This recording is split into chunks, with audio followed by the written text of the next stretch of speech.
Welcome to Healthy Frontiers. I'm Dr. Bizzoni, and this show is dedicated to the education of our viewers. Tonight's show is going to be a great one. We're talking to Dr. Rob Rioseco. Dr. Rioseco is a dentist practicing here in White Plains. The title and the topic of the show is Advances in Cosmetic Dentistry. So I'd like to welcome Dr. Rioseco to our office. Welcome, Doc. How you doing? Good to see you again. Thanks. How are you? Good. All right. Before we start, Doc, can you give me a little bit of background? How long you've been practicing? Actually, tell me what does it take to be a dentist? To be Go a ahead. dentist? Let's start there. Go ahead. Well, it's like any area of medicine. You've got to go to undergrad school. I went to Boston College, and I studied biology there. Right. And after that, I went to Tufts University, still in Boston, Right. and I did a residency at Westchester Medical Center up in Valhalla. Everybody knows that place. All right, sure. And then I came out into private practice with my dad, Dr. George Rioseco. Okay.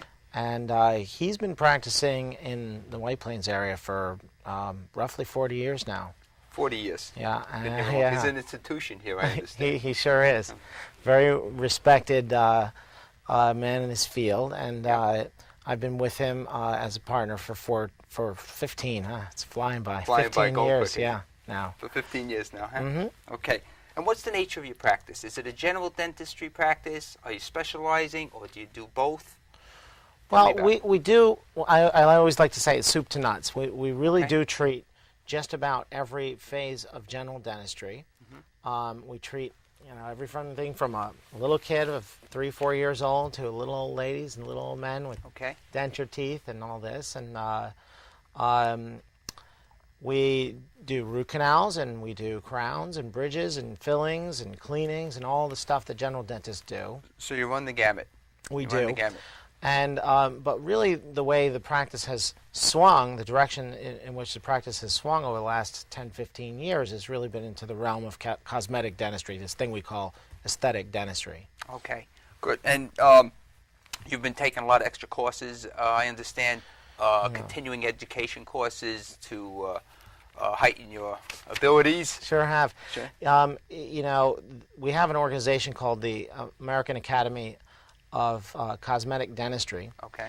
And they actually have a great website which has a lot of information, a wealth of information about cosmetic dentistry, and that's at aacd.com. Okay. And this organization is specifically towards bettering the education of dentists in the realm of aesthetic or cosmetic dentistry. Yes. And those are the same, aesthetic dentistry, cosmetic dentistry? They're two words that sort of cover the same thing.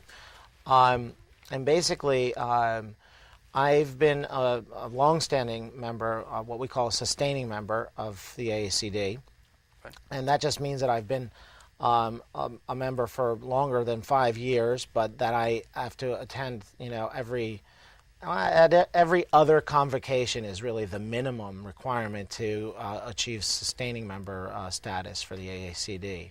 Okay. Understand. I think I'm the only one around here that's a sustaining at member. that level, yeah. Okay, so you're really on the cutting edge of what's going on now, cosmetic and aesthetic. Yeah. Great. And what's the FAGD? You're also a member of that, I understand.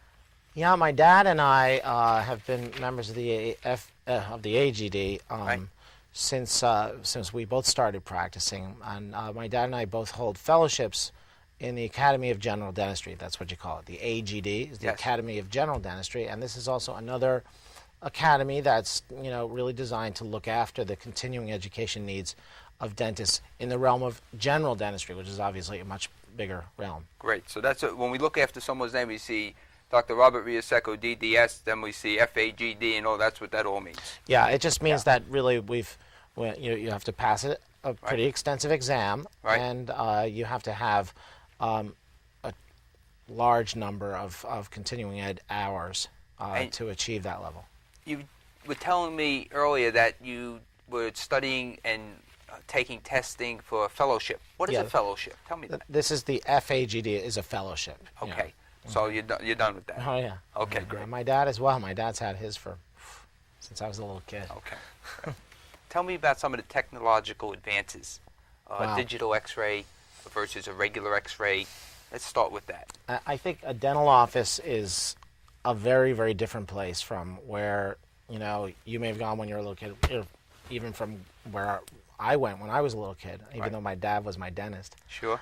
But it's a different place. It's you walk in and you're like, oh my God, this is everything seems different. I have patients that come to me and they have dentists that haven't really been keeping up with technology, and they say, well, my dentist doesn't have these things. What are these things about? Right. So we'll talk about a couple of things right away, straight off the bat.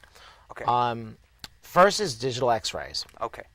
And in my office, we've had digital X-rays for probably about 10 years now. Mm-hmm. So we really get in on the ground floor of a technology when it's in its in its infancy. Right.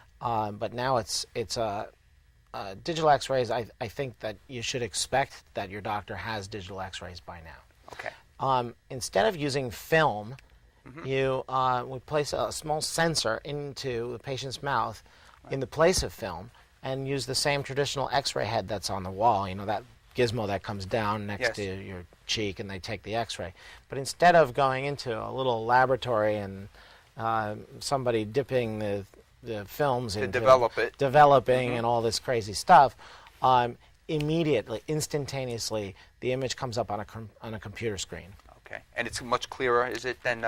It's more importantly, it's much bigger. I mean, really, we look at a regular X-ray and it's this big. Right. And a digital X-ray, as big as your monitor is, that's how big it terrific. Is. But it does have tight pixels, so it's a dense image. It's a very clear image, right. And not only can you just plain look at the image, but you can manipulate the image mm-hmm. in that you can change the contrast, you can change the brightness, just like on a TV. If it's not like showing. So if you're not sure what you're looking at, possibly or you just have another question, you can tweak it and tune it and get the best diagnosis. Exactly, and you can even colorize the picture so that it's a little bit easier to explain to a patient mm-hmm. What's going on in that particular X-ray. Right. And you can also write on them.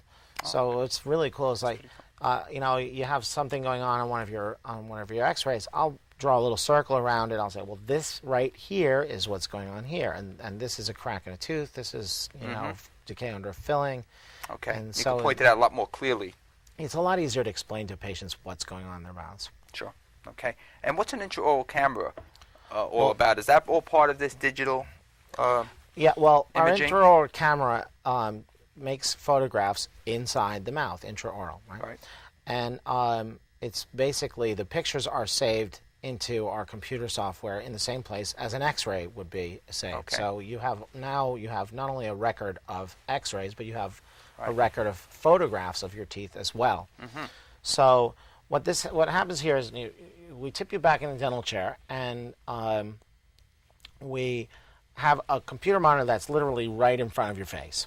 Mm-hmm. Okay, the patient, it's sure. right there. Yes. And instead of like in my little alignment of drills and stuff on the mm-hmm. on the dental unit, there's a dental camera, an intraoral camera. Right. I just lift that up, mm-hmm. and it goes live. We go in the mouth and we freeze various pictures of various teeth in the mouth, and so I can show you a picture of a molar in the way back of your mouth in the upper mm-hmm. jaw that you've never even seen. Right. Only your dentist or hygienist has seen this right. tooth okay. in your whole life, and now you have it on a screen, and you can see that it has a crack in a filling. You can see that it has an opening between a filling and a tooth. Mm-hmm. You can see the condition of the filling.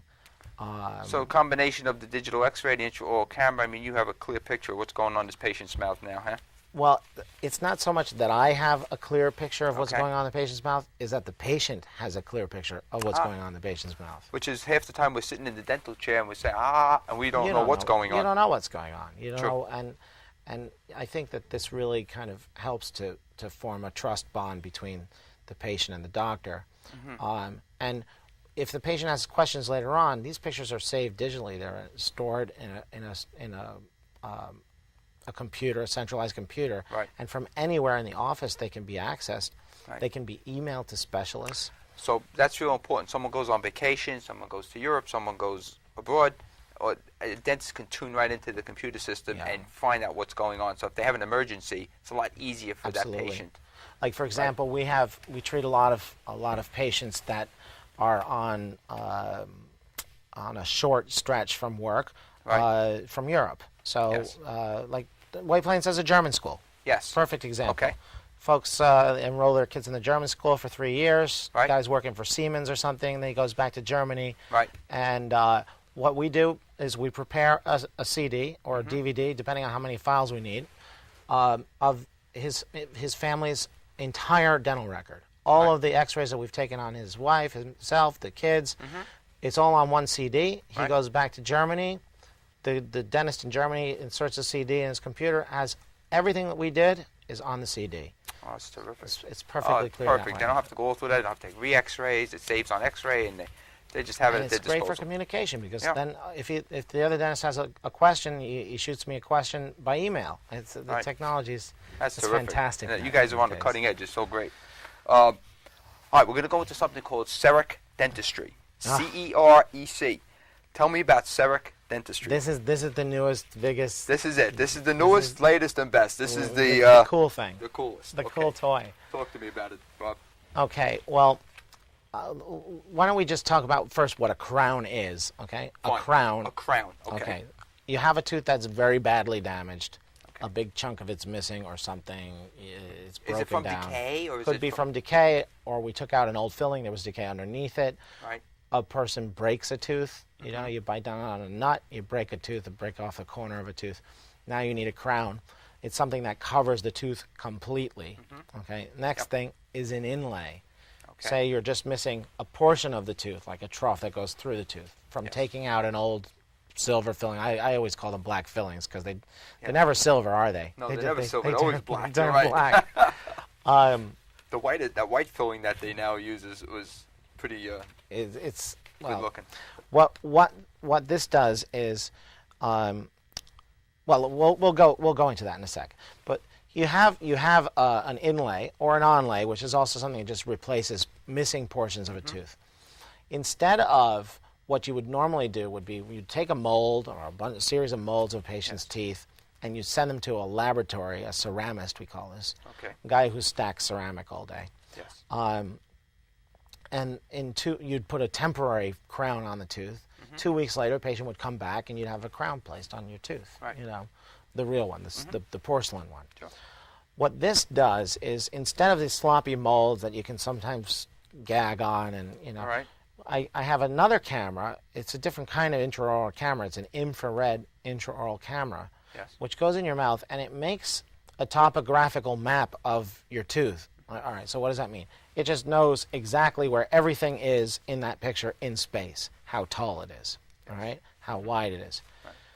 And then in a computer software, I go through the software and I design your crown in a software in a computer. Everything's dry, right? Nothing's wet anymore. You're just doing this all computer works. Right. And then once that design for the crown is complete, I hit go, and into another room goes a wireless signal to a machine that has 2 robotic milling arms, and they have little spinning knives on them. Right. A block of ceramic is inside that machine, a block of porcelain, very highly compressed, dense porcelain, sits in that machine. And these 2 knives just go about their business and cut your crown right there on the spot. Amazing. So you can come in where it used to take maybe 2 weeks for the molds, that cookie stuff you put in your mouth, send it out, and come back. Maybe it's right, maybe it's wrong. You can do this in how long? In an hour and a half. In an hour and a half. Yeah, from 2 weeks. From 2 weeks. It's changed everything we do. Wow. I'm still blown away by it. But we don't want to put the ceramists out of business, right? So we still need these guys? No. The ceramist still has a job. Still has a job. Okay. And basically, what we use ceramists for is larger case dentistry. When we were going to get into that a little later on, but larger case dentistry. By that I mean when a patient has a multitude of needs. They want to change the size and shape of their teeth, the color of all of their teeth. Right. The alignment of their teeth, change their bite, change the height of their teeth. We certainly use a ceramist for that type of job. Okay. And maybe we should look at a couple of pictures now. You want to look at a couple of pictures, or? Yeah, in a minute we can do that. What I think we should talk about first, though, before we jump into that, is what do we do if our teeth are yellow? That's a great. or discolored. What do you do? Okay, because there are a bunch of different things that we can do, but the first line of defense against yellow, ugly teeth is to whiten them. Okay. And that's a really simple thing. We have a product called Zoom, and maybe you see some of these ads on TV and print. Zoom is a setup where the patient comes into the office, and it's an accelerated whitening process. Okay, so you can whiten your teeth by making little molds of your teeth, and you take the molds home and you put gel inside the molds, and you sit there a couple hours a day for, a couple of weeks it takes. Or you can use white strips or something that you can buy over the counter, CVS, these kinds of places. Which is incidentally a much lower concentration of whitening agent in those products. Okay. Or you can come into the dental office and sit in a dental chair and have the same type of gel but a much more concentrated type of gel applied to the teeth, and then in comes an infrared light that goes over, is positioned in front of your teeth, and in about 2.5 hours you can lighten your teeth about 8 shades. In one visit? In one visit. Yeah, That's 2.5 hours, you're in and out. That's terrific. So it's coffee-stained teeth, tobacco-stained teeth. I mean, usually the best idea is to have your teeth professionally cleaned by the dentist or the hygienist first. And within a week or so, or sometimes, we hope the patient can have the teeth cleaned and then do the Zoom right away. Right. That's the absolute best way to do it. Okay. You'll get a really monumental result. We did one this morning. It was fantastic. Great. Fantastic. He was, in fact, when I was pulling out of the driveway on the way here, he was sitting in the parking lot, looking in the rearview mirror at his new white teeth. Looking at his new teeth. And we got a laugh out of that. Oh, that's terrific. Sure. Yeah. Tell me about the environment in your office. Why is that so critical? And why is that so important? Why do you think? I mean, people want to be comfortable. It's funny because people ask me, well, why does your website say zendentist.com? Right. And I said, well, first of all, it's easy to remember. Right.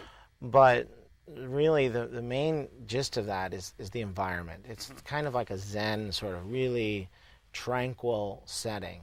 And so as soon as you walk in the door, you're like, oh, wow, I don't really even feel like I'm in a dental office. We have fresh cut flowers there.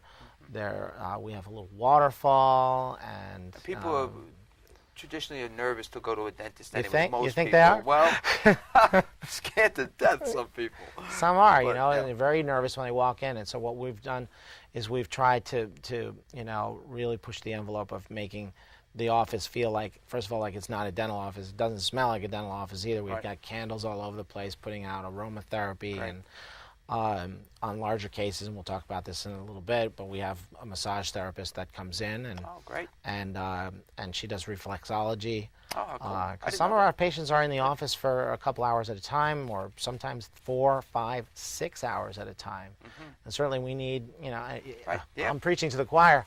They'll come to me. Exactly. Well, we have a reflexologist, and she comes in and she works trigger points on the feet to relax patients on their hands, and then I'll step out for a break, and she'll work the patient's neck. And traditionally, people laying in the chair like this, they come to me. I'll say, "How come your neck's so tight?" Well, I was just at the dentist. Exactly. So if you're not treating the dentist, you're treating the patient. The dentist. That's right. Right. It's either one of the two. Chiropractor is always treating dentists. That's right. You guys are notorious for your back issues, and we see. Well, having the environment like this really helps us to reduce our own stress level as well, and I think that we do better work when our stress level is reduced. Of course. So I work in an ergonomic chair myself. Yes. And I don't like to have 4 rooms with 4 patients in 4 rooms and go, you've done this roller skating act, and it's not fun. It's not fun for anyone, because the patient doesn't know, well, does he know he's working on me, or does he think he's working on the guy across the hall? And and then all of a sudden you start to see those knuckles on the chair. And we treat one patient at a time, and I book long appointments, and it's take your time, relaxed, and everybody be relaxed. That's exactly. Great. That's great atmosphere. Okay, so let's now take look at a couple of these pictures here. Well, tell me what this is. This patient is good. You got right here. Fantastic. This patient is, I'm going to tell you, it's Betty, and she's got a gap between her teeth, and she has some decay on some of her other teeth, and she didn't like the color of her teeth. And what we did for Betty is we did some porcelain veneers for her, and A veneer is a thin sheet of porcelain that just fits over the front of a tooth. Okay. So it's minimal preparation of the tooth. In other words, you don't have to drill the tooth down all that much to make this thing happen. Okay. And then the ceramist, you want to know if he still has a job. Yeah. He makes these little sheets of porcelain, and he makes them in 6 or 10 or 12 or 14 at a time. And then we insert them all just like getting little press-on nails. Right. But they're bonded to the teeth a lot more permanently than a press-on nail. I understand. That's only on the front of the tooth, huh? That's right. Okay. And so we get rid of this space and we change the color of her teeth, change the alignment of her teeth. And you can do that through the entire mouth? Yeah. Okay. Yep. All right. Great. Okay. And some more complicated cases are like, this is an older case actually, there's a date on there, where a patient needs more comprehensive dental work. Okay. This patient suffered from an eating disorder as a teenager, which, as you know, is devastating in and of itself. Right. But it really wreaks havoc on the mouth. The stomach acids tear apart the dentition, and this type of patient requires a very comprehensive look at what needs to be done, because as you can see, she's losing the height of her teeth as well as breaking off teeth, and she had 4 crowns made in the front of her mouth that were just discolored, and they just looked dead and fake. Right. So what we did was we did what we call a full mouth reconstruction for this patient. And actually, you know what? I can show you the front. That's a dead-on look there from the front. Yeah, the same patient. This is the same patient That's we just the saw. same patient you just saw. Okay, right. And now we'll flip to this. Okay, and I'm going to take this and I'm going to give you this. Okay. And this is now the same patient. Right. And what she's had done is she's had either a crown or a veneer made for every single tooth in her mouth. Yeah. Wow. What a difference. And it changed her life completely. Changed her life. That's one of the main things, huh? It's like people getting hair who don't have it. I'm not going to, I don't, I can talk about it. Yeah, that's right. But it really is life transforming, particularly for a patient who's got a problem like an eating disorder, where every time she looks in the mirror, it reminds her of the problem that she had when she was a teenager. Right. That she seemingly already beat, but every time she's got this reminder, you know? Okay. And so it was a self-esteem changes, everything. Psychological change. Everything, boom. She Major. Steps out into the world, changes jobs, maybe changes husbands, Right. you know. Hope not too often. Fantastic. Okay, great. Okay, great. So then sometimes, all right, well, this one's kind of neat. Yep. I don't know if you can see that, how well you can see that. This is a direct bonding case. This is where affordability comes into play as a bit of a problem. Right. Patient wants to change the look of his teeth, right. but he doesn't have enough money to do a large porcelain veneers case. I can do veneers in direct bonding, which is a composite. It's a plastic type material. It's not quite as long lasting. Doesn't always come out. How long will it last, possibly? It can last 5 to 7 years. Okay. It's not always as pretty. Right. I mean, I think the ceramist does a fine job when he makes these teeth in ceramic, but right. basically it's the strength and durability that's of real issue with this. But it's about half the cost of doing, a veneers case, and you still get a fine result. And so this fellow came in, he had some auditions coming up, I think it was, and we did some 10 or 12 direct veneers for him, and he was very happy. How long would something like that take to do? Is that That'll take me all morning to do that, and I do that right in the office. Not 2 weeks? All morning, not 2 weeks. There we go. No. This is another full mouth reconstruction. We call that badly broken down teeth that are inverted, like tipped in. Right. Broken down teeth in the back of her mouth. Obviously, you can't see the back of her mouth there, but we crowned or veneered every tooth in her mouth. Right. And a case like that can really be done in 2 days, 2 weeks apart. Okay. So what happens is you come in the first day, and right. we prepare the teeth, and we make temporaries. Uh-huh. And then the patient sits in temporaries, lives their life in temporaries for the next couple of weeks. They come in for another long day of dentistry, and we put all the little pieces in, 28 little individual crowns or veneers. are all bonded in place in the same day, and usually we're done by about 2. I go home after that. You go home, rest. Yeah. It's a long day till 2 o'clock. This is Okay. a typical veneers case. Okay. This is Mike. That's before and after on top. And he had a lot of decay between his teeth. Right. We needed to change the size and the shape of his teeth. Okay. Okay. And I think this is Mike from the side. That's after, obviously. Hopefully, I hope it's obvious. And really, it's not that huge a change, you know, but these teeth are much stronger than the teeth he had because he had decay between all of his teeth. We get rid of all the decay, and we change the shape, size, and the color of his teeth. Now he needs to do something with that, doesn't he? Yes, he does. Yeah. Okay. So Excellent. there it is. Basically, That's terrific. I think we covered all the kinds of cases that we do. Oh, that's terrific. Do you have any last thoughts or prevention for people before, so they don't really have to get to come to your office, especially the kids out there? And really, we like to see every patient every 6 months right. For a hygiene visit, which means they get their teeth Starting cleaned. at age what? I like to say when they can have a conversation. So around 3, you know, my son has quite a conversation at 3. Okay. And you know, and we treat everybody from there on up. 3 years old up. That's where we start getting clean. You recommend flossing every day. Every day. Are you flossing every day? Dr. Rob, thank you so much for being with me. Thanks for having me. Great show, and I think we gained a lot of information. Okay, great. I want to thank the audience for staying with us this evening. If you have any questions for Dr. Rob Rioseco or for myself, you can email us off our website, which is shown. And if you'd like to make a phone call to either one of us to answer questions, we'd be happy to answer them. Please stay tuned for our next show, which is with Dr. Jack Stern, a neurosurgeon. We're going to be talking about neck pain. And I had a great time, so thanks again, Dr. Thanks very much. Okay, good. Thank you. Okay. That was easy.